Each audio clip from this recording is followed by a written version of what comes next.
সুখী হতে চান, ক্ষমা করতে শিখুন। ধনী হতে চান, পরিশ্রমী হন। ক্ষমা পেতে চান, তাহলে বিনয়ী হন। ব্যক্তিত্ববান হতে চান, নিজেকে ছোট ভাবুন। জ্ঞানী হতে চান, কম কথা বলুন। প্রিয়পাত্র হতে চান, তাহলে হাসতে শিখুন। সম্পদশালী হতে চান, তাহলে বেশি বেশি দান করুন। মহৎ হতে চান, নিজের ভুলগুলোকে খুঁজে বের করুন। যদি সফলতা চান, তাহলে ধৈর্য ধারণ করুন। হীনমন্যতা এড়াতে চান, প্রত্যাশা বর্জন করুন। পাপ থেকে বাঁচতে চান, লোভ ত্যাগ করুন। স্রষ্টার কৃপা চান, তাহলে সুসময়ে শুকরিয়া আদায় করুন। আসলে জল সবাই চায়, কিন্তু কেউ জল বাঁচাতে চায় না। দুধ সবাই চায়, কিন্তু কেউ গরুকে পুষতে চায় না। ছায়া সবাই চায়, কিন্তু কেউ গাছ লাগিয়ে বাঁচিয়ে রাখতে চায় না।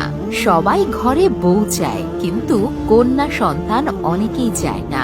ঝর্ণা না থাকলে জলপ্রপাত যেমন অর্থহীন, ফুল না থাকলে বাগানও তেমন অর্থহীন। আর মানুষ না থাকলে দেশ অর্থহীন। পারস্পরিক প্রেম না থাকলে ধর্ম অর্থহীন। লেখাপড়া যদি করতেই হয়, তাহলে জ্ঞানের জন্য করো, সার্টিফিকেটের জন্য নয়।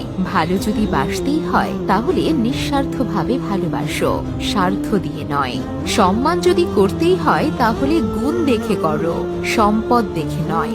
দান যদি করতেই হয়, তাহলে অসহায়কে দান করো, মন্দির মসজিদে নয়। বিশ্বাস যদি রাখতেই হয়, তাহলে নিজের ওপর রাখো, অন্যের ওপর নয়। বিয়ে যদি করতেই হয়, তাহলে চরিত্র দেখে করুন, রূপ দেখে নয়। পুলিশ ঘুষ খায়, আমি ব্যবসায়ী, আমি ঘুষ খাই না। আমি শিক্ষক, আমি ঘুষ খাই না। আমার কাছে যে সকল ছাত্রছাত্রী প্রাইভেট পড়বে, আমি তাদেরকে জাস্ট পরীক্ষায় পাশ করিয়ে দিই। আমি ডাক্তার, আমি ঘুষ খাই না। আমি একজন মাকে নর্মাল ডেলিভারি না করে ভয় দেখিয়ে বেশি টাকার জন্য সিজারের পরামর্শ দিই। আমি উকিল, আমি ঘুষ খাই না। আমি টাকার জন্য একজন ধর্ষকের পক্ষে ওকালতি করি। আমি সাধারণ জনগণ, আমি ঘুষ খাই না। আমি কিছু টাকার জন্য নিজের মূল্যবান ভোটটা একজন নেতার কাছে বিক্রি করে দিই। আচ্ছা, একবার মন থেকে ভাবুন তো, ঘুষ কি শুধু পুলিশই খায়, নাকি আমরাও খাই? ব্লেড খুব ধারালো, কিন্তু গাছ কাটা যায় না। কুঠার খুব শক্তিশালী, কিন্তু সেটা দিয়ে চুল কাটা যায় না। তেমনি প্রত্যেক বস্তুই তার নিজের কর্মক্ষেত্রে গুরুত্বপূর্ণ। প্রত্যেকটি মানুষেরই রয়েছে অতুলনীয় প্রতিভা। তাই অন্যের উপর নির্ভরশীল না হয়ে নিজের যোগ্যতা এবং অভিজ্ঞতাকে মূল্যায়ন করুন। মানুষের জীবনের সবচেয়ে বড় অ্যাসেট কি জানেন?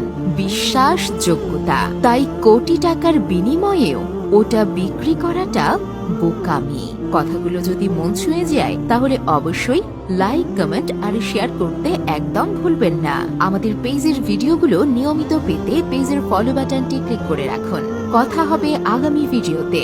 সে পর্যন্ত সবাই ভালো থাকুন, সুস্থ থাকুন। ধন্যবাদ।